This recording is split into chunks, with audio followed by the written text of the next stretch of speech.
we don't have this hegemonic global power, but it provides opportunities, and we've taken this opportunity at the African level, and we've reached until we are fighting now to include tax avoidance. Let's continue on this. Let the civil society continue on its leadership and maturity of sitting on one side, as you said, with governments. Let's the African governments take leadership in terms of implementing the recommendations of the panel and so.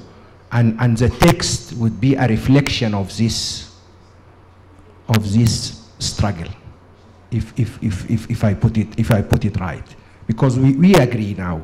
It's how do we want to see that definition, and then through you and civil society, etc., and all of us, we will reach this, but we will not reach it technically and through some legal documents. We reach it through a political struggle. To your point, briefly, what I meant about the processes is that the process now moved there. We define illicit financial flows and the magnitude is high, etc. But the stage now is on countries and how they are progressing on this. This is what I meant. President Mbeki will report every year. He was asked by the AU summit to report on the progress of African countries, on what they have done. What I said is that in addition to that, there should be, this report should include what APRM has done, what the African Union has done, etc. This is a process which I meant, because it's quite weak now. This is why we went to Nigeria and went to Tanzania, etc.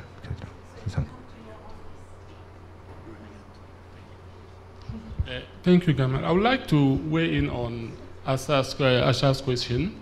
I think the definition that you read, in my view, we should not simply say how does it come into the Mbeki's report.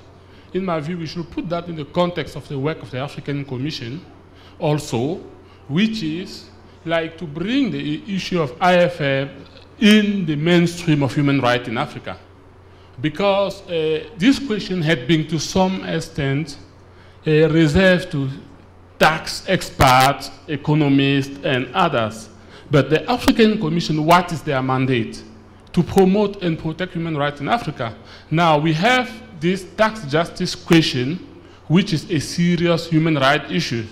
So how do we use the Commission, which is the most important framework, after all, in human rights in Africa, to address the issues? So I think the definition will enable us, civil societies, organizations, and others, to frame the issue to the way that when you interpret provision of the African Charter, you can mainstream the question of IFF in finding violation of human rights in Africa. For me, I look at it from a purposeful interpretation of the definition. That would be my take on that. Thank you. Thank you. Okay, we are well over time. I'd like to thank the panelists for a really fascinating session, and also the audience for some penetrating questions at the end. Just maybe 2 points that I take out of all this. Concerning definition that we got to at the end, my feeling as an anti-corruption expert is that we've got to the same point on illicit flows as we have with corruption, which is to stop trying to come up with an all-encompassing definition, but just recognize that we're not just dealing with illegal activities here, and that we need to allow for a very wide range of problems. Google, for example, in the UK, completely illegal, completely legal, utterly unacceptable.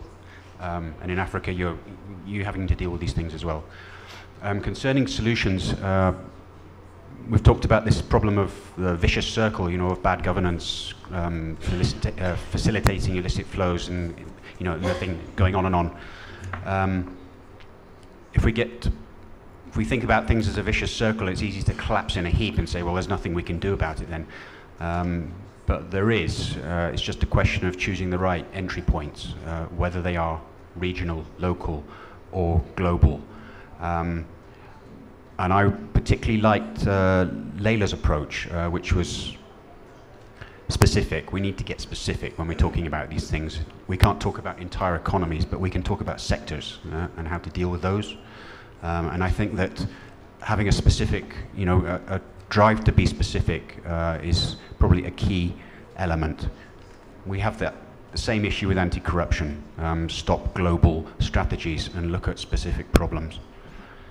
Anyway, thanks very much again, all of you. And belatedly to the organizers for the honor of being here. Thank you. Thank you, Quinton and team.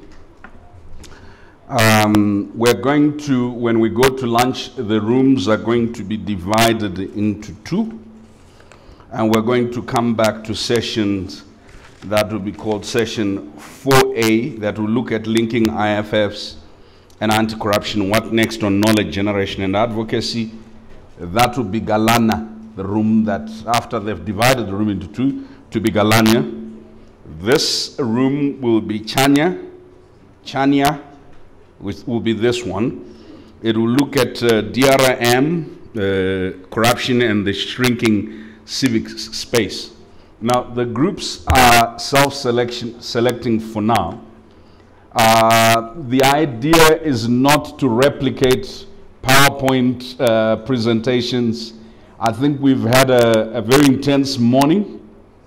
The idea is to have a very robust and interactive conversation in the groups, and I think that you have been adequately briefed.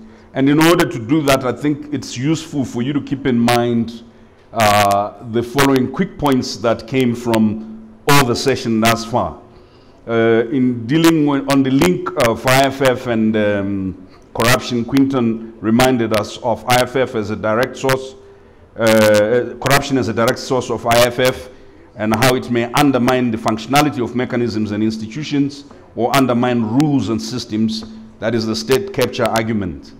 And we're also, today, we're reminded about the need to enhance the Africa regional architecture, whether it's the AU Convention, African Charter on Democracy, Elections and Governance, the APRIM, the high-level panel itself, NIPAD, and so on and so forth.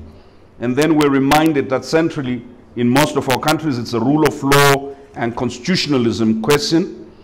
So when you focus on institutions, those would include, amongst others, parliaments, customs and excise, professions such as legal and banking and accountancy, the judiciary, companies' registries, trade and investment portals or agencies, central banks, revenue authorities, anti-corruption commissions, human rights institutions.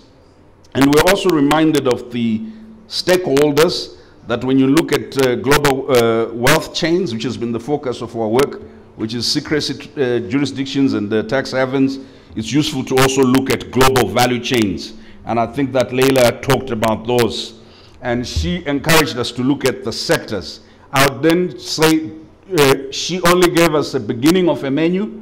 In the groups, when you are looking at this, expand the menu. So for example, beyond the digital economy, the extractive industries, manufacturing and textiles, we noticed that services, tourism, knowledge and IPR have become huge components for those. But we know that you know more than we do.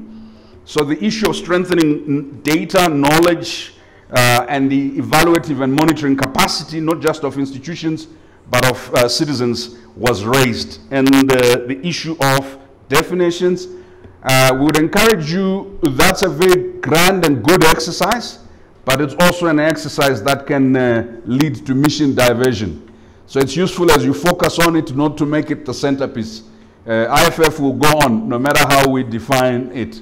Those of us who are in the debt movement, you'll remember the definition of odious debt and so on and so forth. And odious debt is still going on. We could have So we look at definitions, but also keep in mind there's a real struggle that's still going on. The partnership against IFF is very important. There's a matter that was raised in the morning, two matters raised in the morning, one by Dr. Shabalala and one by Charles and Bazini. First, Dr. Shabalala raised the international relations component, the fitness for purpose to engage the geopolitics and geoeconomics as African institutions. A lot of where we're focusing on is the ability to engage the technical issues, but there's the larger geopolitical, geoeconomic issues with the move to the right in many of the countries in the global north, the rise of populism and what you call domestic protection laws in some of the countries, leading countries, some of them exiting from global agreements on certain things.